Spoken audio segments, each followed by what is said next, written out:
was looking back. Oh my god, that looks funky as friggin' shit. Look at that. That was awesome. Chapter 20. Although dreading the time when the powerful painkiller that had obviously been mixed into that green stuff, it hadn't. Midge was still asleep next to me. It's bloody awesome. Freaky. Which makes it even better. But bloody awesome. Look at that. That's nice. Was tucked beneath the sheet, and I was almost afraid to peep. There was a slight discomfort down there. The bandage try the other one. But no throbbing pain. Maybe sleep was still drugging my... I knew. That's even better. Look how freaky that is. I pulled her away by dragging the back of the nightshirt with my good hand. That's awesome. Why don't we check it out properly before we get carried away, huh? I thought about a remote control holder. Oh, it could be, well, it could hold anything. That jet of scalding water hit me.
Next step, back at it. Just about recovered. So, wire is set to the light in there for the hand. I have just put the hole in the hand itself, which I'll cover up with a bit of resin in a bit. That is for the wire to go through for the egg. So literally straight through.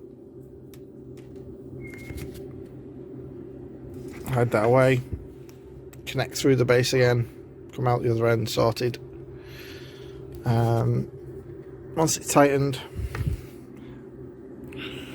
egg can sit in the hand like so, lit up. The hand will be lit up also, and then final finish will be to just clean up the egg a bit before we resin it in and resin the light on, so there's no tape needed.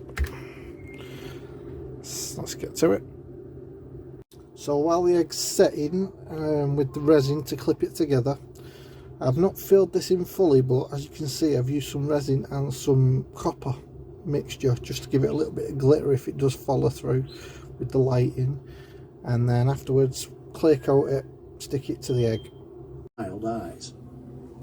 So that's practically set now. So what I'm going to do is set the hand actually into position, mixing the van screamed in resin that I got. Truck tires popped in a moving cloud of smoke. That stuff there. The giant claws were sucked away from my face Bentley Advanced Chemicals. Not a bad price. Under the trailer. Much of our van I should say Bentley Advanced Materials even. We swerved from the trailer back onto the shoulder, but then back again mixed as our monster little bit. Tires blew and sent us out pour of into control. there. Somehow the gargoyle was still hanging on. Chains snapped and logs spilled onto the narrow road. For an instant, time seemed to stand still as we tilted. Then it sped forward as we rolled onto our side in a fury of sparks and tearing metal. I fell as down changed to sideways. Somehow I managed to hold on to the back seat for dear life, a torn opening gaping below me. Yeah, I don't think I made enough. Flashing by. Luckily, we only rolled onto our side and no further. The van gradually slowed as our remaining energy was spent against the pavement. The seat cushion tore in my grasp, and I slipped from safety, directly over where Julie would have been buckled in. I heard a scream of pain come from the van. The stump came out. The jagged end was splattered with blood. The pain stopped. My anger focused like a laser beam. "Hey!" I shouted, limping toward the wounded beast. Its gray eyes turned in my direction. "Yeah, I'm talking to you." It tried to move against my arm until it quit trying to move, and then I stepped over the dusted remains and with a cry of rage swung at the monster's head.